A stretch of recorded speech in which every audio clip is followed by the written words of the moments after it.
আসসালামু আলাইকুম। Class 8 online ক্লাসে আজ তোমাদের সপ্তম অধ্যায় নিয়ে আলোচনা করব।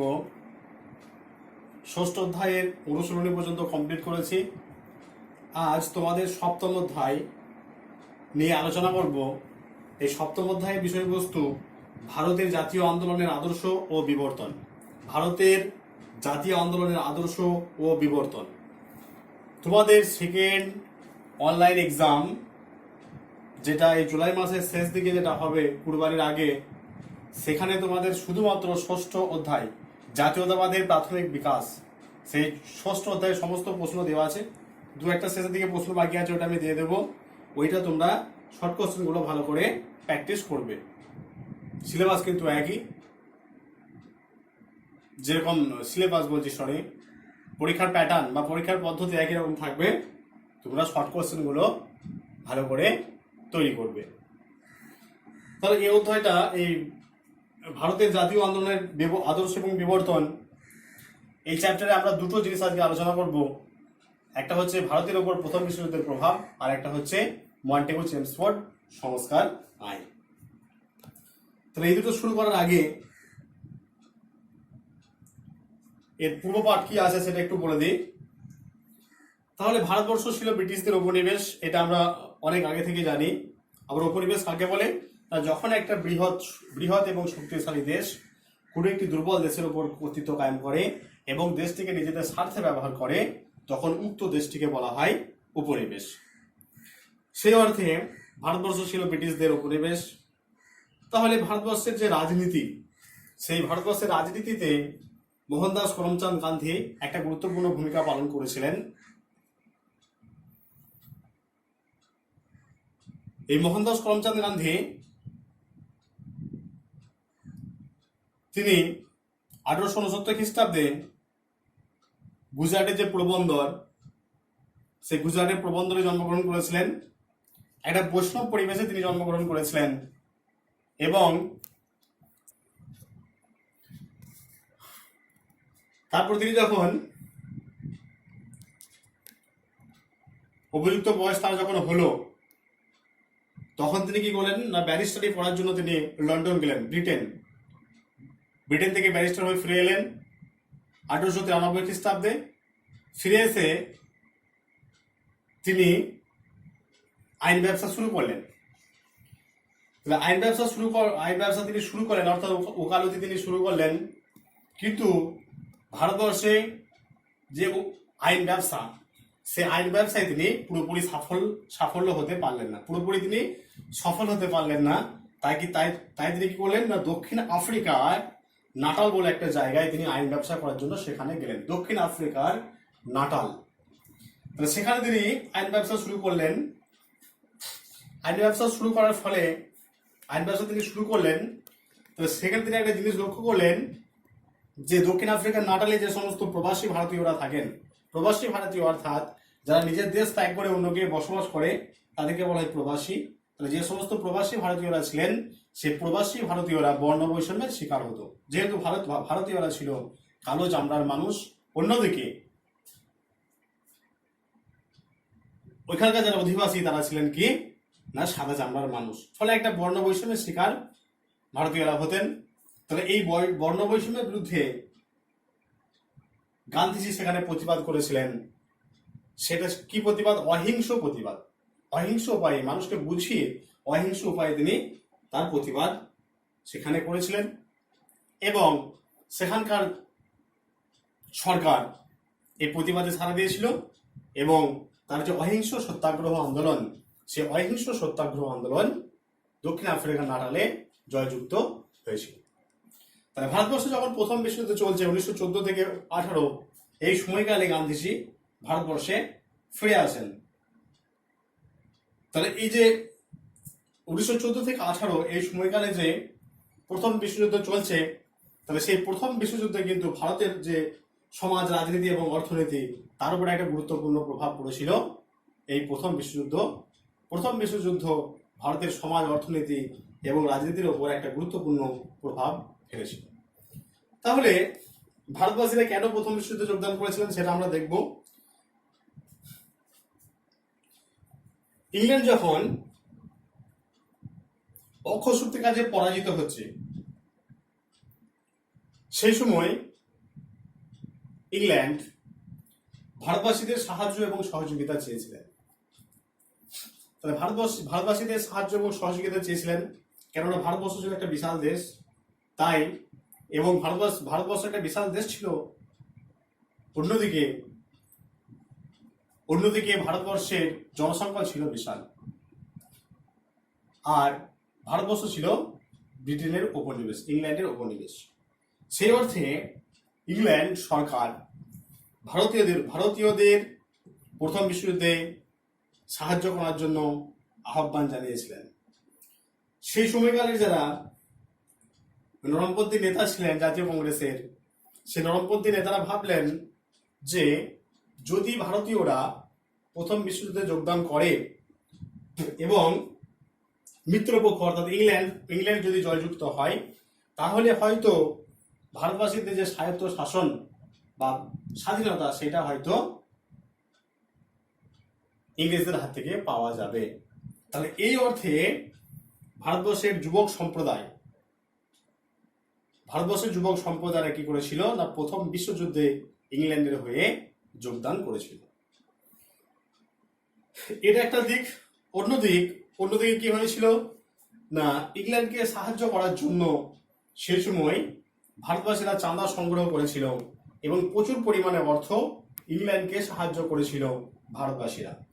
যখন প্রথম বিশ্বযুদ্ধ যখন শেষ হলো, তখন দেখা গেল কি যে ইংল্যান্ড যে প্রতিশ্রুতি দিয়েছিল তারা সেই প্রতিশ্রুতি রাখতে পারলো না, এবং উপরন্তু প্রতিশ্রুতি তো রাখতে পারলোই না, এবং লক্ষ লক্ষ ভারতীয় কিন্তু মারা গেল এই প্রথম বিশ্বযুদ্ধে। অন্যদিকে যে সামরিক, তাহলে এই প্রথম বিশ্বযুদ্ধে সারা পৃথিবী প্রত্যক্ষ বা পরোক্ষভাবে যোগদান করেছিল। তাই এই সময় কি হয়েছিল না, এই সময় সামরিক খাতে খরচ অনেক বেড়ে গিয়েছিল, যেহেতু অনেক মানুষ এই প্রথম যুদ্ধে অংশগ্রহণ করেছিল, তাই সামরিক খাতে খরচ অনেক গুণ বেড়ে গিয়েছিল। তাহলে সামরিক খাতে যখন খরচ বেড়ে যাবে, তখন কি হবে না, যার ফলে দরকারি জিনিসপত্রের দামও কিন্তু আকাশ ছোঁয়া হয়ে যাবে। যেহেতু সামরিক খাতে একটা বড় অংশ চলে যাচ্ছে, তাই নিত্য প্রয়োজনীয় যে জিনিস, সেই নিত্য প্রয়োজনীয় জিনিসের দাম কিন্তু আকাশ ছোঁয়া হয়ে যাবে, যেটা আমরা প্রথম বিশ্বযুদ্ধের পরে দেখেছি। আর এই সময়ে খাদ্যশস্যের যে উৎপাদন, সে খাদ্যশস্যের উৎপাদন অনেক গুণ কমে গিয়েছিল। ফলে 1918 থেকে 19 খ্রিস্টাব্দের মধ্যে দুর্ভিক্ষ এবং সংক্রামক ব্যাধির কারণে ভারতবর্ষে কয়েক লক্ষ মানুষ মারা গিয়েছিল। আর ভারতবর্ষে যারা শ্রমিক ছিল, সেই শ্রমিকরাও কিন্তু আগের তুলনায় অনেক সংগঠিত হতে থাকে। অর্থনৈতিক সংকট সামাজিক জীবনে বিশৃঙ্খলা সৃষ্টি করেছিল। ব্রিটিশ শাসনের প্রতি ভারতীয়দের মোহভঙ্গ হয়েছিল। অর্থাৎ ব্রিটিশরা যে ভারতীয়দের স্বার্থে নয়, এটা ভারতীয়রা পুরোপুরি বুঝতে পেরেছিল, এবং ভারতবাসীদের যে চোখ থেকে ঠুলি ছিল, সেই ঠুলিটা চোখ থেকে সরে গিয়েছিল, এবং ইংরেজদের চরিত্র কেমন, সেই চরিত্র ভারতবাসীরা ভালোভাবে বুঝতে পেরেছিল এই প্রথম বিশ্বযুদ্ধের পরবর্তীকালে। তাহলে ভারতবাসীরা দেখো, একদিকে নিজেদের জীবন দিয়ে সাহায্য করছে, অন্যদিকে নিজেদের অর্থ দিয়ে সাহায্য করছে, তাও কিন্তু যুদ্ধ শেষে ভারতীয়দের যে স্বায়ত্ত শাসন, সেই স্বায়ত্ত শাসন ইংরেজরা দিচ্ছে না। ভারতবর্ষের যেরকম অবস্থায় ছিল, আবার তারা সেরকম অবস্থাতেই থেকে যাচ্ছে। এটাই কিন্তু ভারতীয়দের যে চেতনা, সেই চেতনা একটা বড় আঘাত এনেছিল এই প্রথম বিশ্বযুদ্ধ। এবার তোমাদের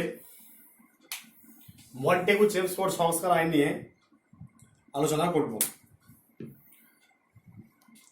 তাহলে মন্টেগু চেমসফোর্ড সংস্কার আইন কি সেটা আগে বলি।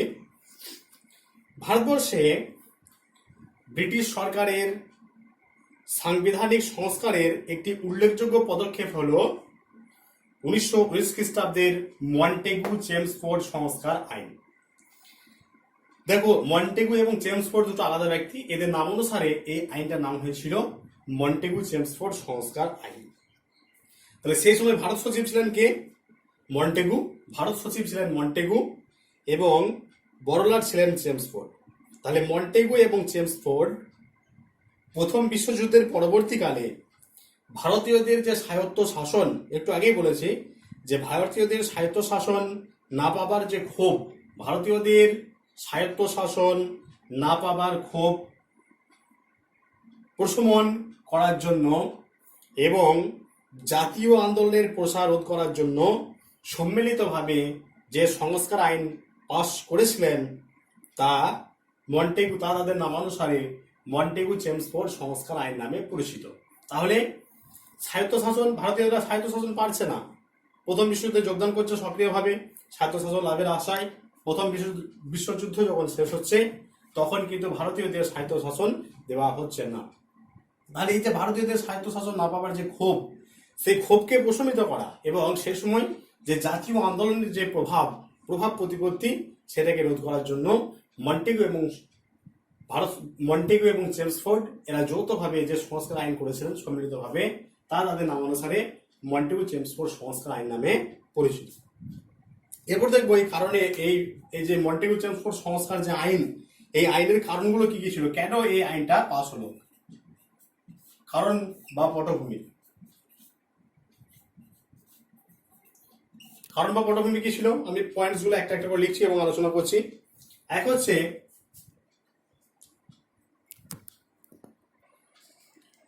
আচ্ছা, এরপর আমরা মন্টেগু চেমসফোর্ড সংস্কার আইনের কারণ অথবা পটভূমি নিয়ে আলোচনা করব। প্রথম কারণ আছে যে মরলে মিন্টো সংস্কারের ব্যর্থতা। 1909 খ্রিস্টাব্দে ভারত সচিব জন মরলে এবং বড়লাট লর্ড মিন্টো ভারতের যে শাসনতান্ত্রিক ক্ষেত্রের পরিবর্তন করার জন্য যে সংস্কার আইন করেছিলেন তা তাদের নামানুসারে মরলে মিন্টো সংস্কার আইন নামে পরিচিত। এই মরলে মিন্টো সংস্কার আইন ভারতীয়দের আশা আকাঙ্ক্ষা পূরণ করতে পারেনি, ফলে এই আইনটা ব্যর্থ হয়। তাহলে মরলে মিন্টো সংস্কার আইন যখন ব্যর্থ হচ্ছে, এটা মরলে মিন্টো সংস্কার আইন পাস হয়েছিল 1909 খ্রিস্টাব্দে। এই মরলে মিন্টো সংস্কার আইন যখন ব্যর্থ হচ্ছে তখন এর ফলে একটা নতুন সংস্কার আইনের পরিবর্তন করার প্রয়োজনীয়তা দেখা দিয়েছিল, যেটাই হলো কি মন্টেগু চেমসফোর্ড সংস্কার আইন। ঠিক আছে, মন্টেগু চেমসফোর্ড সংস্কার আইন। তাহলে মরলে মিন্টো সংস্কার আইন ব্যর্থ হলো, ভারতীয়দের যে আশা আকাঙ্ক্ষা, সেই আশা আকাঙ্ক্ষা পূরণ করতে না পারার কারণে এর বিকল্প হিসেবে একটা আইন পাস হলো, সংস্কার আইন, যেটা হচ্ছে মন্টেগু চেমসফোর্ড সংস্কার আইন। নেক্সট, কংগ্রেসের ঐক্য। দেখো, কংগ্রেস আমরা যখন পড়েছি জাতীয় কংগ্রেস, তখন আমরা দেখেছি যে কংগ্রেসের নরমপন্থী এবং চরমপন্থী নামে দুটো যে গোষ্ঠী হয়েছিল, তাদের মধ্যে সুরাট অধিবেশনে তাদের বিচ্ছেদ ঘটে যায়। সুরাট অধিবেশন, সেই সুরাট অধিবেশনে নরমপন্থী এবং চরমপন্থী এদের মতানৈক্য হয় এবং দুটো গোষ্ঠী আলাদাভাবে বিভক্ত হয়ে যায়, ফলে কংগ্রেস কিন্তু অনেকটা দুর্বল হয়ে পড়ে। তাহলে এই জাতীয় কংগ্রেস আবার 1916 খ্রিস্টাব্দে যে লখনৌ অধিবেশন, সেই লখনৌ অধিবেশনে এই জাতীয় কংগ্রেসের নরমপন্থী এবং চরমপন্থী কি করেছিল, আবার এক জায়গায় একতাবদ্ধ হয়েছিল। যে চরমপন্থীরা সরে গিয়েছিল কংগ্রেস থেকে 1907 সালে যে সুরাট অধিবেশন, সেই সুরাট অধিবেশনে যে চরমপন্থীরা চলে গিয়েছিল জাতীয় কংগ্রেস ছেড়ে, তারা আবার 1916 খ্রিস্টাব্দে যে লখনৌ অধিবেশন, সেই লখনৌ অধিবেশনে আবার ফিরে আসছে, ফলে জাতীয় কংগ্রেস কিন্তু আবার শক্তিশালী হয়ে উঠছে। এটাও মন্টেগু চেমসফোর্ড সংস্কার আইনের একটা অন্যতম কারণ। নেক্সট হচ্ছে যে কংগ্রেস এবং মুসলিম লীগের মধ্যে ঐক্য। তাহলে 1906 খ্রিস্টাব্দে মুসলিম লীগ গড়ে উঠেছিল। তাহলে 1916 খ্রিস্টাব্দে যে লখনৌ শহরে কংগ্রেস এবং মুসলিম লীগের একটা অধিবেশন অনুষ্ঠিত হয়েছিল এবং এই অধিবেশনে 1916 খ্রিস্টাব্দে কংগ্রেস এবং মুসলিম লীগ এর চুক্তি স্বাক্ষর করে এবং এই কংগ্রেস এবং মুসলিম লীগ ঐক্যবদ্ধভাবে জাতীয় আন্দোলন পরিচালনা করতে সম্মত হয়। অর্থাৎ হিন্দু এবং এই কংগ্রেস এবং মুসলিম লীগ আলাদা আলাদাভাবে তারা দূরে সরে গিয়েছিল একে অপরের থেকে, কিন্তু 1916 খ্রিস্টাব্দে আবার কংগ্রেস এবং মুসলিম লীগ এক জায়গায় একতাবদ্ধ হয় এবং উভয় একতাবদ্ধ হয়ে ভারতবর্ষের যে জাতীয় আন্দোলন, সেই জাতীয় আন্দোলনের উভয় তারা একতাবদ্ধ হয়ে কাজ করতে শুরু করার সম্মতি জানায়। নেক্সট পয়েন্ট আছে যে মন্টেগুর প্রতিশ্রুতি। তাহলে প্রথম বিশ্বযুদ্ধে ভারতীয়রা যোগদান করেছে, এটা আলোচনা করেছি। তাহলে প্রথম বিশ্বযুদ্ধের সময় ভারতবাসীদের সাহায্য এবং সমর্থন লাভের জন্য ভারত সচিব মন্টেগু ভারতীয়দের স্বায়ত্তশাসন দানের প্রতিশ্রুতি দিয়েছিল। অর্থাৎ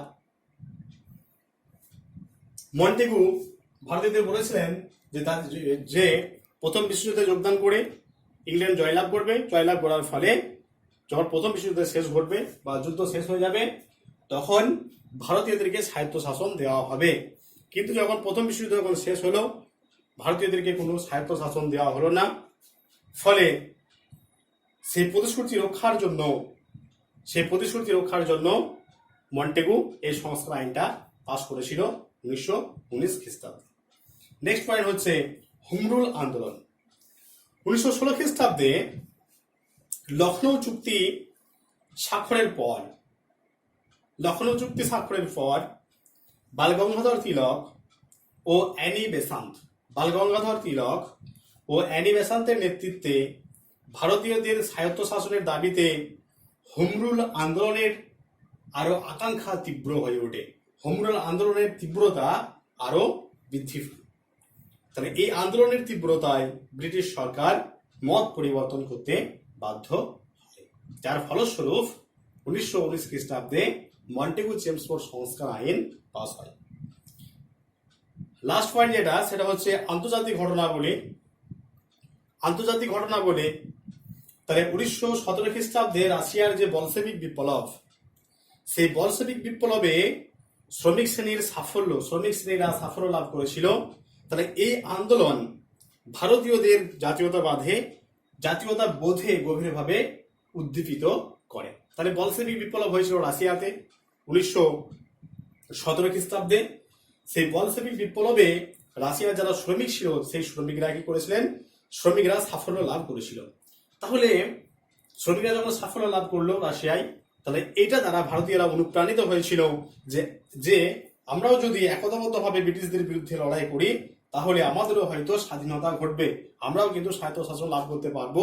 এটা ভারতীয়দের মনে একটা গভীর প্রভাব বিস্তার করেছিল। ফলে যখন এরকম একটা পরিস্থিতি ঘটছে, ঠিক এরকম পরিস্থিতিতে মন্টেগু চেমসফোর্ড সংস্কার আইন পাস হয়েছিল। এরপর আমরা দেখব যে মন্টেগু চেমসফোর্ড আইনের যে শর্তাবলী কি কি ছিল সেটা নিয়ে একটু আলোচনা করব। দেখো, এরপর আমরা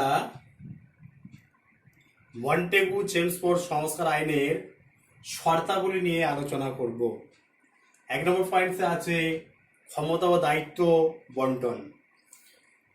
এই মন্টেগু চেমসফোর্ড সংস্কার আইনের দ্বারা কেন্দ্রীয় সরকার ও রাজ্য সরকারের মধ্যে ক্ষমতা ও আয় সুনির্দিষ্টভাবে ভাগ করে দেওয়া হয়। তাহলে কেন্দ্রীয় সরকার এবং রাজ্য সরকারের মধ্যে ক্ষমতা এবং আয় সেটা সুষ্ঠুভাবে বন্টন করে দেওয়া হয়। তাহলে কেন্দ্রীয় সরকারের হাতে কি কি থাকবে আমরা একবার দেখব। কেন্দ্রীয় সরকারের হাতে দেশ রক্ষা, মুদ্রা, রেলপথ, শুল্ক, ডাক ব্যবস্থা, এই সমস্ত গুরুত্বপূর্ণ দায়িত্বগুলো কেন্দ্রীয় সরকারের হাতে থাকে। অন্যদিকে রাজ্য সরকারকে আইন শৃঙ্খলা রক্ষা, শিক্ষা, স্বাস্থ্য, কৃষি, রাজস্ব ব্যবস্থা, পুলিশ ব্যবস্থা, যোগাযোগ ব্যবস্থা, এই সমস্তগুলো মানে যেগুলোর তুলনামূলকভাবে কম গুরুত্বপূর্ণ সেইগুলো এই রাজ্য সরকারকে দেওয়া হয়। এটা হয় তাহলে ক্ষমতা ও দায়িত্ব বন্টন, এটা হলো। নেক্সট পয়েন্ট আছে কেন্দ্রীয় কার্যনির্বাহক পরিষদ। তাহলে ক্ষমতা বন্টিত হলো, কেন্দ্র সরকার এবং রাজ্য সরকারের মধ্যে ক্ষমতা বন্টিত হলো। এবার ক্ষমতা বন্টনের পর কেন্দ্রীয় আইনসভা বড়লাটের অনুমতি নিয়ে সারা দেশের জন্য আইন প্রণয়ন করতে পারত। তাহলে কেন্দ্রীয় যে আইনসভা, সেই কেন্দ্রীয় আইনসভা বড়লাটের অনুমতি নিয়ে সারা দেশের জন্য আইন সে প্রণয়ন করতে পারত। এখানে কিন্তু রাজ্য সরকারের কোনো হাত ছিল না। আর কি 7 জন সদস্য নিয়ে কেন্দ্রীয় কার্যনির্বাহক পরিষদ, 7 জন সদস্য নিয়ে কেন্দ্রীয় কার্যনির্বাহক পরিষদ গঠিত হয়। এদের মধ্যে 3 জন, 7 জনের মধ্যে 3 জন অবশ্যই হবেন ভারতীয়। আর বড়লাট নিজে শাসন কার্য পরিচালনা করবেন। বড়লাট নিজে শাসন কার্য পরিচালনা করবেন, এই জন্য তিনি ব্রিটিশ পার্লামেন্ট ও ভারতীয় সচিবের কাছে দায়ী থাকবেন, ভারতের যে আইনসভা তার কাছে নয়। তাহলে ভারতের তিনি ব্রিটিশ পার্লামেন্টের কাছে দায়ী থাকবেন তার কাজের জন্য, ব্রিটিশ পার্লামেন্টকে তিনি জবাবদিহি করবেন, আর ভারত সচিবের কাছে তিনি জবাবদিহি করবেন, কিন্তু ভারতের যে আইনসভা সেই আইনসভার কাছে তিনি জবাবদিহি করবেন না। নেক্সট পয়েন্ট আছে কেন্দ্রীয় আইনসভা। মন্টেগু চেমসফোর্ড আইনের দ্বারা দ্বিকক্ষ বিশিষ্ট কেন্দ্রীয় আইনসভা গঠন করা হয়। তাহলে এর উচ্চকক্ষের নাম রাষ্ট্রীয় পরিষদ এবং নিম্ন কক্ষের নাম কেন্দ্রীয় আইনসভা। উচ্চকক্ষের নাম রাষ্ট্রীয় পরিষদ, নিম্নকক্ষের নাম কেন্দ্রীয় আইনসভা। তাহলে এখন আমাদের যে উচ্চকক্ষ, সেই উচ্চকক্ষের নাম কি? রাজ্যসভা, আর নিম্নকক্ষের নাম লোকসভা।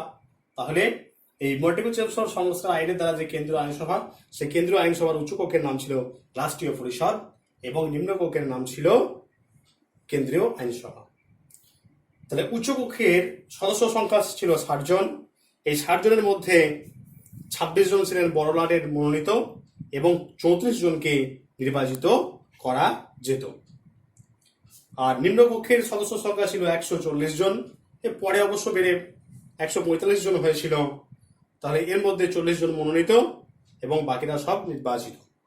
আর উভয় কক্ষের সদস্যদের সাম্প্রদায়িক ভিত্তিতে নির্বাচিত করা হতো। তাহলে উভয় কক্ষের যে সদস্য, সেই সদস্যদের যে সাম্প্রদায়িক ভিত্তি, সেই ভিত্তিতে নির্বাচিত করা হতো। নেক্সট পয়েন্ট হচ্ছে প্রদেশে দ্বৈত শাসন। তাহলে প্রদেশগুলিতে এক কক্ষ বিশিষ্ট আইনসভা স্থাপিত হয়েছিল। তাহলে এক কক্ষ বিশিষ্ট আইনসভা স্থাপিত হয়েছিল। এই আইনসভার 70% সদস্য নির্বাচিত আর 30% সদস্য গভর্নর দ্বারা মনোনীত। আর প্রাদেশিক সরকারের দায়িত্বগুলিকে সংরক্ষিত এবং হস্তান্তরিত এই দুটো ভাগে ভাগ করা হয়েছিল। সংরক্ষিত যেগুলো সংরক্ষণ অবস্থায় রাখা হয় সেগুলো সংরক্ষিত, আর হস্তান্তরিত মানে যেগুলো হাত বদল হয় সেগুলো হচ্ছে হস্তান্তরিত। এই দুটো ভাগে ভাগ করা হয়েছিল। আর হস্তান্তরিত বিষয়ে প্রাদেশিক আইনসভা কোনো আইন পাস করলে গভর্নর জেনারেল তা নাকচ করে দিতে পারতেন, অর্থাৎ সেটা সমস্ত কিছুই কিন্তু গভর্নর বা গভর্নর জেনারেলের মতের উপর নির্ভরশীল ছিল। তাহলে এই যে আইনসভা পাস হলো, এই আইনসভা যদি আমরা মূল্যায়ন করি বা দেখি, তাহলে আমরা বলতে পারি যে বালগঙ্গাধর তিলক এবং অ্যানি বেসান্ত ব্যক্তিগতভাবে এই আইনের বিরুদ্ধে তারা তীব্র প্রতিবাদ জানিয়েছিলেন। আর কি না, এই আইন ভারতীয়দের স্বার্থে প্রণয়ন করা হলেও কিন্তু ভারতীয়দের কিছু এটা কাজে আসেনি, এটা সমস্তটাই ছিল কিন্তু তাদের নিজেদের স্বার্থে। তাই আমরা বলতে পারি যে মন্টেগু চেমসফোর্ড সংস্কার আইন যেটা পাস হয়েছিল, এটা শুধু ভারতীয়দের একটু আশ্বাস দেওয়া মাত্র, অর্থাৎ তাদের কিন্তু এই আইন কোনো কাজে আসেনি, সমস্তটাই ছিল ব্রিটেনের স্বার্থে। তোমাদের আজকের ক্লাসে ভারতের ওপর প্রথম বিশ্বযুদ্ধের প্রভাব এবং মন্টেগু চেমসফোর্ড সংস্কার আইন নিয়ে আলোচনা করা হলো। নেক্সট ক্লাসে আলোচনা করা হবে যে ভারতের রাজনীতিতে মোহনদাস করমচাঁদ গান্ধীর উত্থান, ভারতীয় রাজনীতিতে কিভাবে মোহনদাস করমচাঁদ গান্ধী প্রবেশ করলেন এবং 1919 থেকে 1948 এই সাল পর্যন্ত, এই সালকে কেন গান্ধী যুগ বলা হয় সে নিয়ে আলোচনা করা হবে। গান্ধীজির দ্বারা পরিচালিত অসহযোগ আন্দোলন, আইন অমান্য আন্দোলন এবং ভারত ছাড়ো আন্দোলন নিয়ে আলোচনা করা হবে এবং সক্রিয় রাজনীতিতে প্রবেশের আগে যে 3টে আঞ্চলিক আন্দোলন করেছিলেন, বিহারের চম্পারণ, গুজরাটের খেদা এবং আহমেদাবাদের চটকলের যে সত্যাগ্রহ, অর্থাৎ আঞ্চলিক আন্দোলনে তিনি কিভাবে অংশগ্রহণ করেছিলেন, সেগুলো নিয়ে আমরা বিস্তারিত আলোচনা করব। তোমাদের সিলেবাস আমি কাল দিয়ে দিয়েছি। তোমাদের সেকেন্ড অনলাইন টেস্ট হবে, সেই সেকেন্ড অনলাইন টেস্টে শুধু 6ষ্ঠ অধ্যায়টা তোমরা ভালো করে যে শর্ট কোশ্চেনগুলো আছে সেই শর্ট কোশ্চেনগুলো আলোচনা করবে, শর্ট কোশ্চেনগুলো ভালো করে পড়বে। আর আমি একটা ভিডিওতে তোমাদের প্রশ্ন প্যাটার্ন এবং কেমন কি প্রশ্ন হবে সেই সম্পর্কে আমি আলোচনা করে দেব। আর আজকে যেগুলো পড়ানো হলো ভালো করে ভিডিওটা সবাই দেখবে। কারো যদি কোনো জায়গায় ডাউট হয় আমাকে অবশ্যই ফোন করবে, আমি সেটা ক্লিয়ার করে দেওয়ার চেষ্টা করব। ঠিক আছে।